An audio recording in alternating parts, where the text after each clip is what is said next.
तो सवालों के कटघरे में आज खड़े हैं कपिल मिश्रा और हम उनसे बात कर रहे हैं कि क्यों उन्होंने दंगा भड़काने की कोशिश की। अपने ऊपर एक एक लगे आरोपों का जवाब दे रहे हैं, सवालों के कटघरे में हैं और उन्होंने साफ साफ कहा है कि आज जो कहेंगे सच कहेंगे, दिल से कहेंगे। ब्रेक से पहले हमने जनरल बख्शी से एक बात पूछी थी कि क्या आप कपिल जी की बातों से सहमत है कि एक बड़ी साजिश रची गई थी, खासतौर पर उस वक्त जब डोनाल्ड ट्रंप अमेरिका के राष्ट्रपति भारत आ रहे थे। क्या कपिल की इस थ्योरी को आप स्वीकृत करते हैं? क्योंकि शाहीन बाग के वक्त हमने भी कई बार डिस्कशन किया, भारत में जो हो रहा था वो सबको दिखाई दे रहा था। जनरल बख्शी, आपका क्या मानना है? आपका इंटरनेशनल एक्सपर्टीज क्या कहती है इस पर?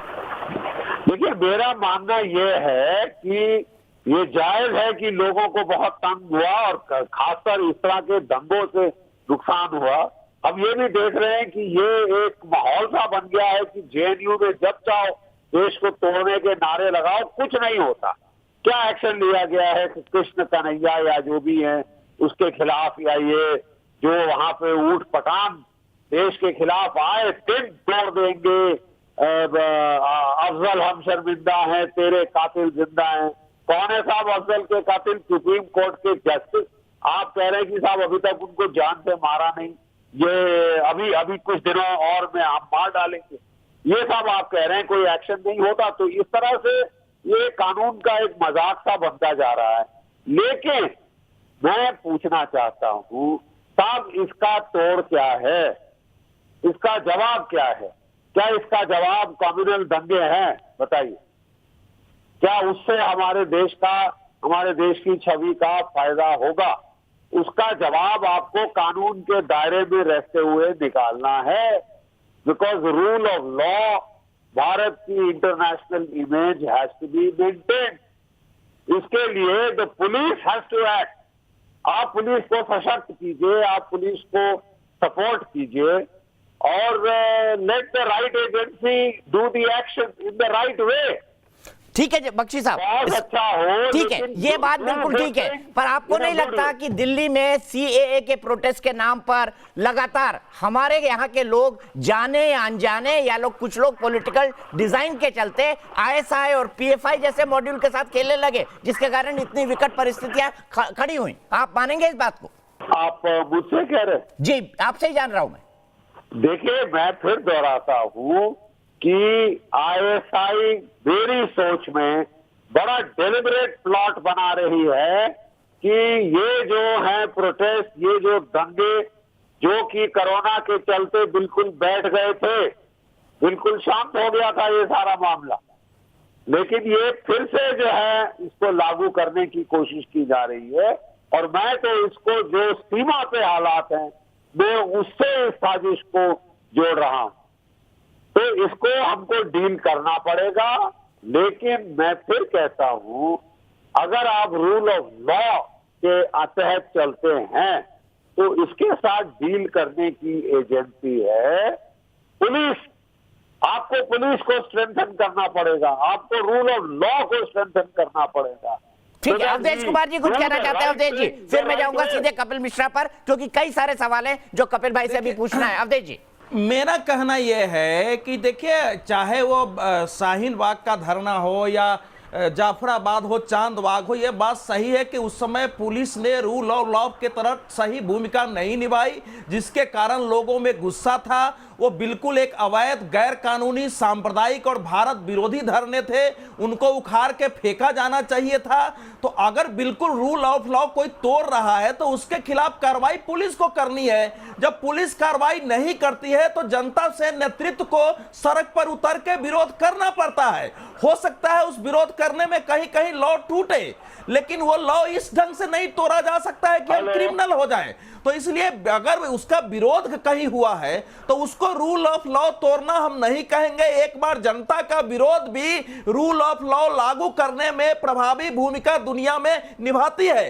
अंतिम जो बात मैं कह रहा हूं दीपक जी, जब से अमेरिका में दंगे शुरू हुए हैं, आप हमारे देश के जो अर्बन माओइस्ट और बाकी लोग हैं उनके ट्वीट देख लीजिए। कहा जा रहा है भारत में क्यों नहीं ऐसे उतर रहे हैं, कोई कह रहा है कि यहां अमेरिका बनाओ। तो ये सारी चीजें जो हो रही है, ये साफ दिखा रही है कि फिर से उस कड़ी को पीछे ले जाने की कोशिश है ताकि शाहीन बाग इस देश में दोहराया जाए। और इसमें रूल ऑफ लॉ के साथ साथ जनता के नेतृत्व की भी एक भूमिका विरोध की होगी ताकि पुलिस पर दबाव रहे।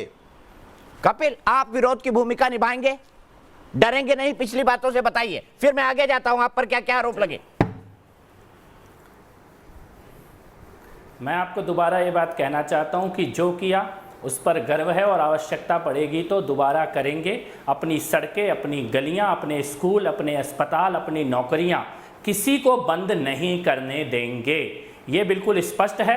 कानून के दायरे में रहेंगे, अहिंसात्मक रहेंगे, लेकिन प्रतिकार करेंगे। आंखों में आंख डाल के डंके की चोट पे प्रतिकार करेंगे। हम हाथ में ले लेंगे कानून, क्या आपने ये जाफराबाद में नहीं कहा था? अब आप उससे पलट रहे हैं। क्या आप जाफराबाद वाला ही अप्रोच रखेंगे या इस अप्रोच को बदल देंगे? देखिए, मैं आपको दोबारा कहना चाहता हूं कि जाफराबाद पे मैंने ये कहा था कि हम सड़कों पर उतरेंगे और इस देश का कानून अगर उनको सड़क पे उतरने की इजाज़त देता है तो हमें भी सड़क पे उतरने की इजाज़त देता है। उनको आंदोलन करने की इजाज़त देता है तो हमको भी आंदोलन करने की इजाज़त देता है। मैं आपको दोबारा ये बात कहना चाहता हूं कि कानून मैंने वहाँ भी नहीं तोड़ा था, हिंसा वहाँ भी नहीं की थी। हिंसा की आवश्यकता ना पड़े यही सबके लिए बेहतर भी है। हिंसा होनी भी नहीं चाहिए, लेकिन आप हमारी सड़कें बंद कर दोगे, हमारी गलियां बंद कर दोगे, हमारे देश के खिलाफ, हमारे धर्म के खिलाफ बेहूदगी बातें करोगे और बदतमीजों की तरह नारे लगाओगे और आप ये समझ लोगे कि हम केवल घर में बैठ के टीवी में आपका तमाशा देखेंगे, तो ये गलतफहमी है और ये गलतफहमी हमें दूर करनी आती है। ठीक है कपिल, आपके ऊपर पॉलिटिकल पार्टी ने दंगों के बारे में क्या क्या आरोप लगाए? सबसे पहले हम सुनते हैं असदुद्दीन ओवैसी के, जो AIMIM के नेता हैं, और साथ ही साथ मुकुल वासनिक, जो कांग्रेस के बड़े नेता हैं। सुनिए। I believe that this whole thing cannot be called a communal riot. It started because of an ex-BJP MLA.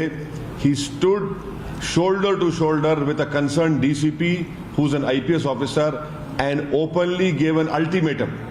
And I am of the opinion, and I firmly believe, that that ex-MLA had the tacit approval of his party, and that is why he said that.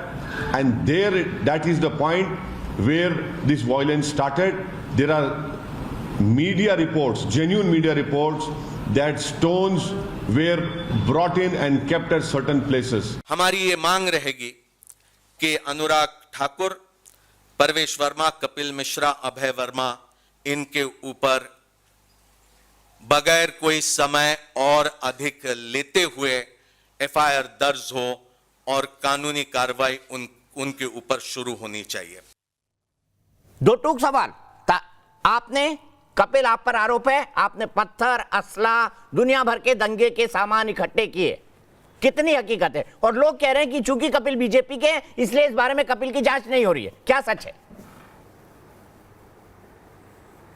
देखिए, सबसे पहले तो मैं ओवैसी के बारे में कहना चाहता हूं कि ओवैसी वो हैदराबाद की एक छोटी सी गली में जैसे चूहा अपनी बिल में रहता है, उस बिल के अंदर बैठ के कुछ भी बोलता रहे। ओवैसी के बोलने की कोई अहमियत ही नहीं है। ओवैसी का इस देश की राजनीति में कोई भूमिका नहीं है। तो ओवैसी एक चूहा है जो अपने बिल के अंदर से रोज एक वीडियो बना के भेजता है।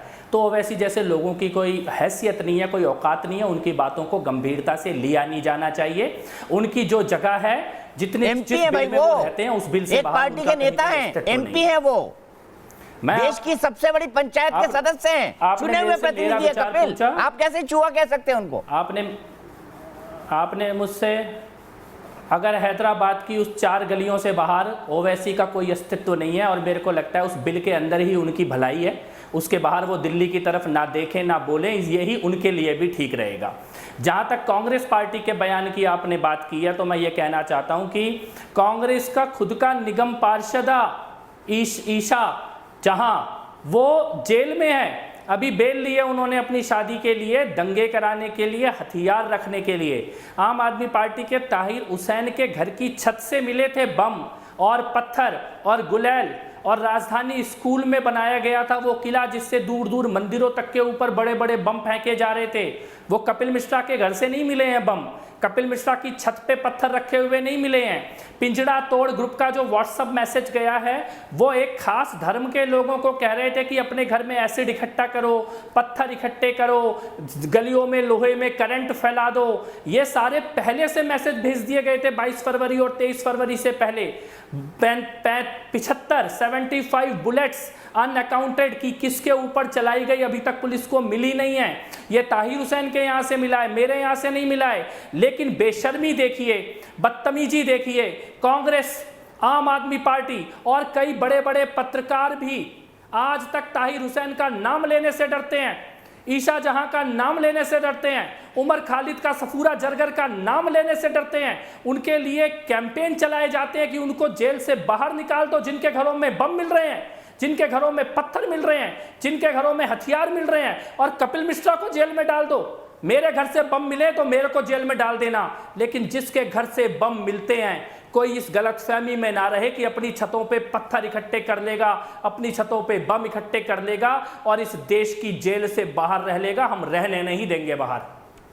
कपिल, लखनऊ से एक दर्शक हमारे साथ बात कर रहे हैं। लखनऊ से हमारे दर्शक सचिन शुक्ला ने सवाल पूछा है कि भड़काऊ बयान तो दोनों तरफ से दिए गए, तो खुद को सेक्युलर कहने वाले लोग ओवैसी और वारिस पठान जैसे नेताओं पर कार्रवाई की मांग कब करेंगे? पहले सवाल ले लेते हैं और फिर बहस को आगे बढ़ाएंगे। नमस्कार, प्रश्न पूछने का अवसर देने के लिए बहुत बहुत धन्यवाद। इस अहम डिबेट में दीपक जी, मेरा सवाल ये है कि भड़काऊ भाषण तो दोनों तरफ से हुए, तो क्या ये तथाकथित सेकुलर खेमा वारिस पठान और ओवैसी के भाई पर कार्रवाई करने की मांग करेगा? बताइए विक्रम सिंह जी। एक धक्का है जिसके निशाने पर कपिल मिश्रा है, लेकिन ओवैसी कुछ भी कह के निकल जाए, उमर खालिद कुछ भी कह के निकल जाए, शर्जील इमाम कुछ भी कह के निकल जाए, उनको शील्ड दे दी जाती है। तबलीगी जमात का केस देख लीजिए, हम पिछले 2.5 महीने से डिस्कस कर रहे हैं, सब मानते हैं मौलाना साहब जिनका दंगों से भी कनेक्शन निकल गया है, निर्दोष है, गलती हो गई, इनोसेंट गलती। आप क्या मानते हैं, बताइए। दीपक जी, ये हमारी राजनीति के परिदृश्य में बहुत बदनुमा धब्बा है। वो चाहे वारिस पठान हो चाहे ओवैसी हो, अगर किसी ने असंयत बात, राष्ट्र के विरोध में कोई बात कही है या इस प्रकार के बेबुनियाद और उल जलूल बयान किए हैं, उनके ऊपर कार्रवाई होनी चाहिए थी। क्यों नहीं हुई? जनरल बख्शी साहब ने इस पे आंशिक खुलासा किया। अगर पुलिस सुधार हो जाते और पुलिस अपने पे आ जाती तो इनको न सिर्फ गिरफ्तार करके इनकी चल अचल संपत्ति कुर्क होती और फास्ट ट्रैक कोर्ट पे डाल करके इनकी सजायाबी और कन्विक्शन सुनिश्चित होता। सर, यही तो लीड कर रहे थे दिल्ली दंगों को, यही लोग लीड कर रहे थे। एक एक करके बात निकल रही है। लेकिन कपिल भाई के पास जाऊं, मैं कपिल मिश्रा के पास जाऊं, लेकिन कपिल, मैं अभी भी दिखाना चाहता हूं, लोगों के पेट में अभी भी दर्द है।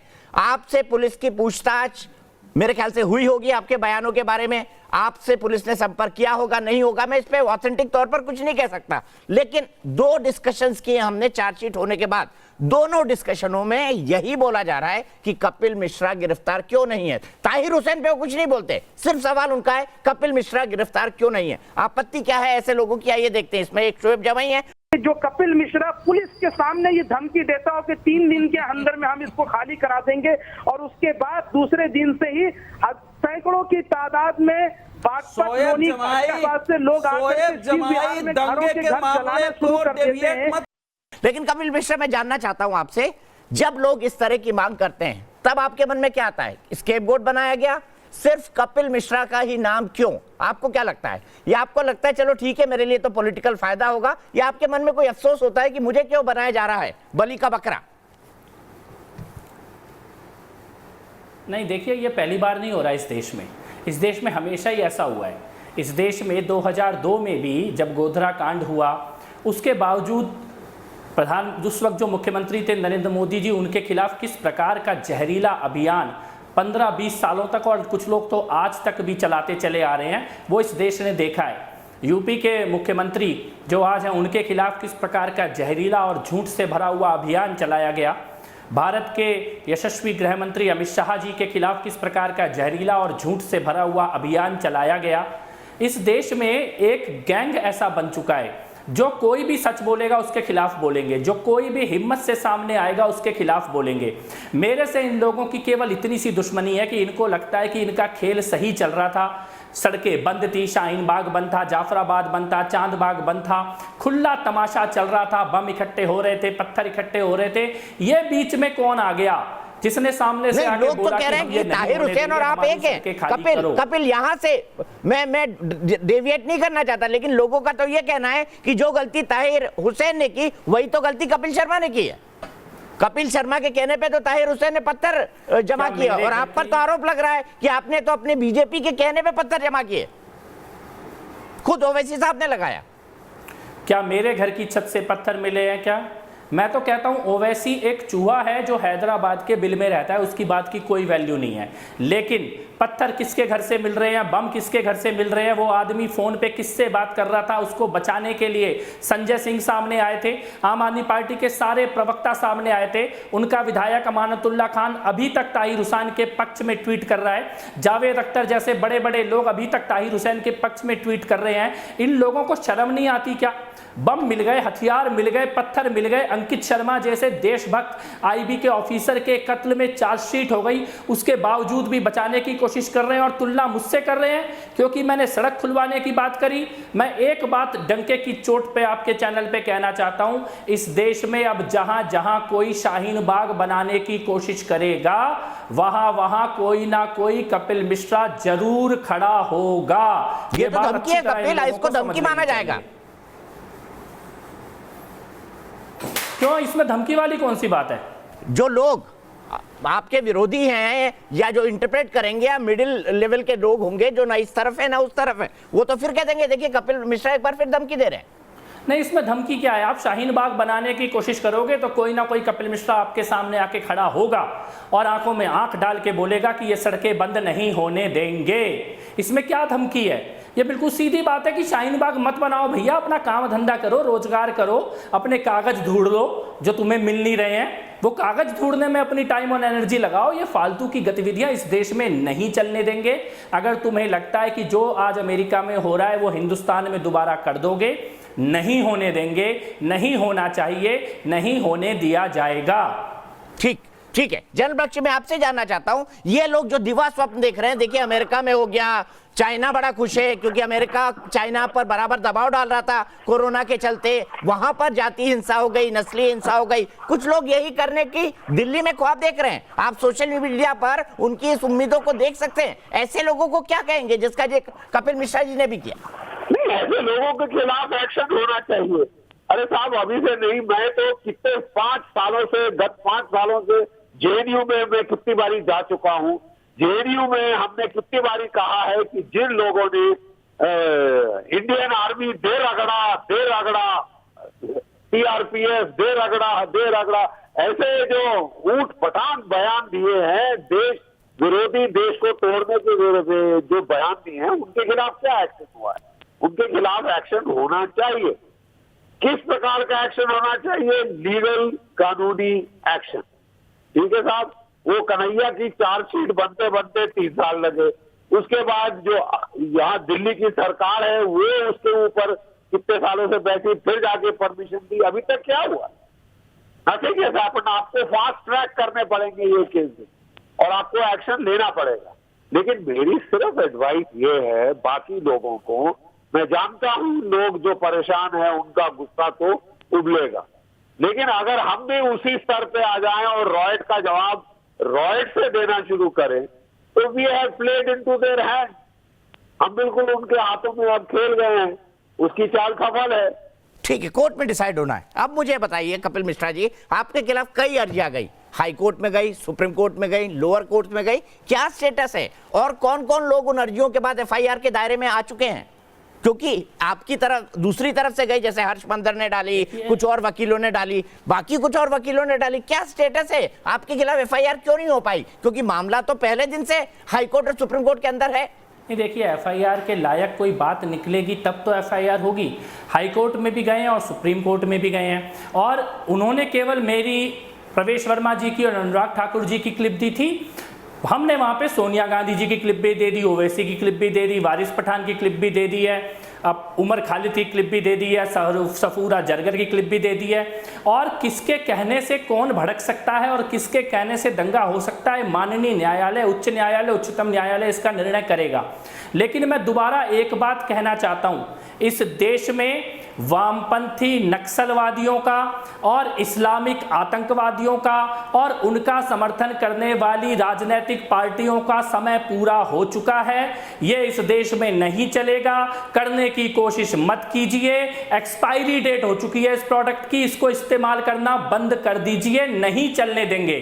ये अब समझ लेना बहुत जरूरी है इन सभी लोगों के लिए। चलिए कपिल, ये आपका विचार है, हम सबके विचारों का सम्मान करते हैं। मैं तो उन लोगों का भी सम्मान करता हूं जो मेरे शो में मुझे हर तरह की गालियों से नवाजते हैं, कभी माँ, कभी बहन, कभी पिता, कभी कुछ मुझे। लेकिन मैं चलते चलते एक बात जी, दीपक जी, हेलो जी बोलिए। एक चीज मैं कहना चाहता हूं, मैं आपके लिए विशेष तौर पे कहना चाहता हूं, बहुत ही कम राष्ट्रीय स्तर के पत्रकारों के अंदर इतनी हिम्मत थी कि वो शाहीन बाग जाते, उसका सच दिखाते। आपके ऊपर जानलेवा हमले किए गए, आपने उसकी हकीकत, हिंसक और देशद्रोही हकीकत को जिस साहस और हिम्मत के साथ देश के सामने दिखाया है, मैं सच में आपके जज्बे को और पत्रकारिता को, सच्ची पत्रकारिता को नमन करता हूं, नमस्कार करता हूं। पर कपिल भाई, मेरा सिर्फ एक मकसद था, मेरे पत्रकारिता धर्म को निभाना, उससे ज्यादा कुछ नहीं। लेकिन अंत में चलते चलते मैं आपको यह जरूर कहना चाहूंगा कि प्रजातंत्र में प्रदर्शन करने का सबको अधिकार है, और मैं उम्मीद करता हूं कि शब्दों की मर्यादा को आप कभी नहीं लागेंगे। आने वाले समय के लिए मेरे ख्याल से हमारे जो बुजुर्ग बैठे हुए हैं, जनरल बख्शी और विक्रम सिंह जी, उन्होंने भी यही बात कही है, और अवधेश जी तो कह रहे हैं कि नहीं, प्रदर्शन होना चाहिए। अगर कोई प्रदर्शन कर रहा है तो उसके विरोध में भी बात कही जानी चाहिए, उसकी भी गुंजाइश बनती है। इसी को सच्ची डेमोक्रेसी कहते हैं। बट हम उम्मीद करते हैं कि आप शब्दों की मर्यादा कभी नहीं लागेंगे। आप तमाम लोग हमारे साथ जुड़े, हमसे बातचीत की, इसके लिए बहुत बहुत शुक्रिया। तो हमारी इस खास पेशकश में आज के लिए इतना ही। सवालों के कटघरे में थे कपिल मिश्रा, जिनके ऊपर कई तरह के आरोप लगे थे, उन्होंने दंगा भड़काया वगैरह वगैरह। उन तमाम मुद्दों पर उन्होंने अपनी बात कही, उन्होंने अपनी सफाई दी और ये कहा कि अगर इस तरह के प्रदर्शन होते रहे तो उसके खिलाफ मैं हर वक्त उठकर खड़ा होऊंगा। और हमारी उनको सुझाव था कि शब्दों की मर्यादा के साथ। हमारी इस खास पेशकश में फिलहाल के लिए इतना ही। लेकिन न्यूज़ नेशन एक ऐसा चैनल है जहां पर खबरों का सिलसिला कभी नहीं थमता।